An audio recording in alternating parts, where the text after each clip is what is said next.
Number one, this is the longest war that the United States has ever fought. It's almost 19 years. Number two, I am one of those who always believed that there was no military solution. Because anyone who knows the history of Afghanistan, you just have to look back at the history. There was always going to be a political settlement at the end. And I have to compliment President Trump, because he has now forced people to end the war, to have a settlement. And that's where I think Pakistan is playing a very important role, because Pakistan has a 1,500-mile border with Afghanistan and all the areas where the trouble is, which is the eastern side of Afghanistan. So this is a critical time. I'm looking forward to my talks with President Trump. We have our military leadership here, because this is obviously a security situation. And what we want is understanding between the two countries. I can assure President Trump that whatever we will be saying will be we will be straight with them. There will never be any question of any doubt on Pakistan's intent, because apart from Afghanistan, the country that wants peace in Afghanistan more than any other country is Pakistan, because we get directly affected by it. And Pakistan needs stability. We have had 15 years of fighting this war on terror, over 70,000 Pakistani casualties, over $150 billion lost to the economy. So we desperately want peace. And I'm happy that President Trump has pushed this forward. So we hope, I'm looking forward to these talks. Prime Minister, can you... Prime Minister, and apart from Afghanistan, there is another security threat in South Asia, and that is Kashmir dispute unresolved even by the United Nations and even by the US, who voted in support of that resolution in the UN. Now, are you going to make any kind of submission and intervention of President Trump? And the same question to Mr. President Trump. Is he going to play any role in that? Okay, he's got it. I will have got a question. I will be asking President Trump. It's the most powerful country in the world, the United States. It can play the most important role in bringing peace in the subcontinent. You know, there are over a billion and a quarter people in the subcontinent. They are held hostage to the issue of Kashmir, and I feel that only the most powerful state, headed by President Trump, can bring the two countries together. From my point, I can tell you, we have tried our best. We've made all overtures to India to start dialogue, resolve our differences through dialogue. But unfortunately, we haven't made headways as yet. But I'm hoping that President Trump would push this process. So I was with Prime Minister Modi 2 weeks ago, and we talked about this subject. And he actually said, "Would you like to be a mediator or arbitrator?" I said, "Where?" He said, "Kashmir," because this has been going on for many, many years. I was surprised at how long it's been going on. 70 years. I think they'd like to see it resolved, and I think you'd like to see it resolved. And if I can help, I would love to be a mediator. It shouldn't be, I mean, it's impossible to believe two incredible countries that are very, very smart, with very smart leadership, can't solve a problem like that. But if you would want me to mediate or arbitrate, I would be willing to do that. President, I can tell you that right now, you will have the prayers of over 1 billion people if you can mediate and resolve this issue. It should be resolved. So, but he asked me the same thing, so I think there's something. So maybe we'll speak to him, or I'll speak to him, and we'll see if we can do something. Mr. President, even because I've heard so much about Kashmir. Yes. Such a beautiful name. It's supposed to be such a beautiful part of the world, but right now there's just bombs all over the place. They say everywhere you go you have bombs, and it's a terrible situation. Been going on for many years. If I can do anything to help that, let me know. Let me give you one thing on Afghanistan as an example. So a lot of you don't know this, but we dropped the largest non-nuclear bomb ever built in history.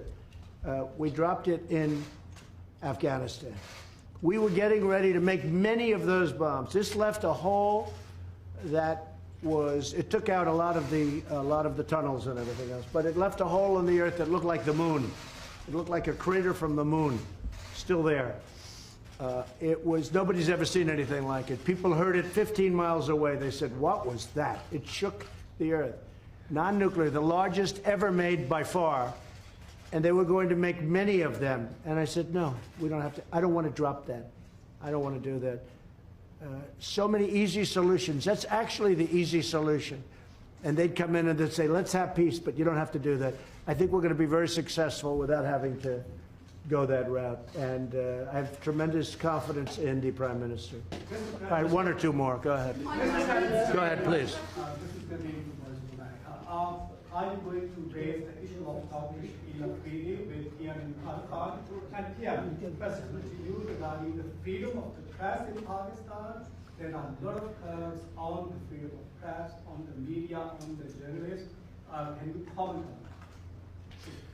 on that? Go ahead. Pakistan press, to call Pakistan press as if there are curbs on it. Pakistan has one of the freest presses in the world. All you have to do is, since I've been the Prime Minister in the last 10 months, I mean, the criticism I have received from my own press, unprecedented. So to say that there are curbs on Pakistan press is a joke.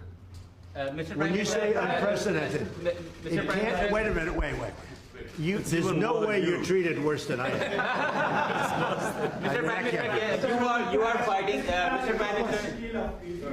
You're going to have to speak because I didn't hear your words. Yes, the question was, are you going to raise the issue of freedom or release of Dr. Freedom of the press?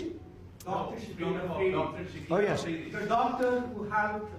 We will do that. We will. We're talking about hostages. We're talking about hostages being held in various places. I've had very good luck with hostages, with North Korea, with many places. They've treated us with respect, and I appreciate it. Made a big difference. We have 2 or 3 hostages that we're talking about. That's one of the gentlemen that we have heard about. And we will be discussing that with many other subjects. Yes, we will. And President Trump, just a minute, President Trump, we will be giving you good news about the 2 hostages in a month. Thank you. Mr. Prime Minister, you are fighting.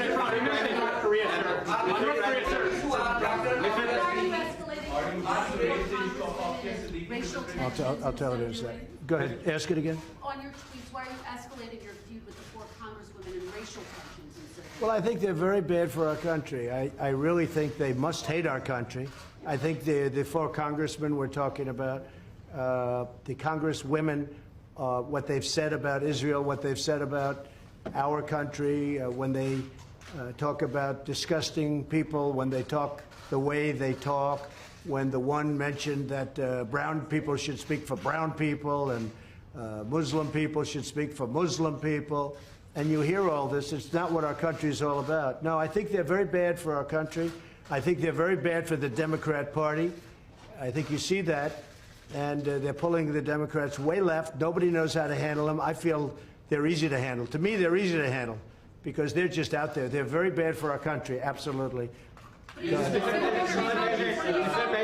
I don't think, no racial tension. No, there's no racial tension. Look, I had my best numbers recently, and it's because of the economy and what I've done for the African American. When you look at the African Americans are doing better than they've ever done in our country.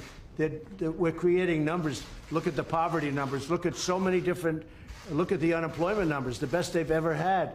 No, we have fantastic relationships with the African American community. I think you'll see that. Certainly you're going to see that in 2020, I believe.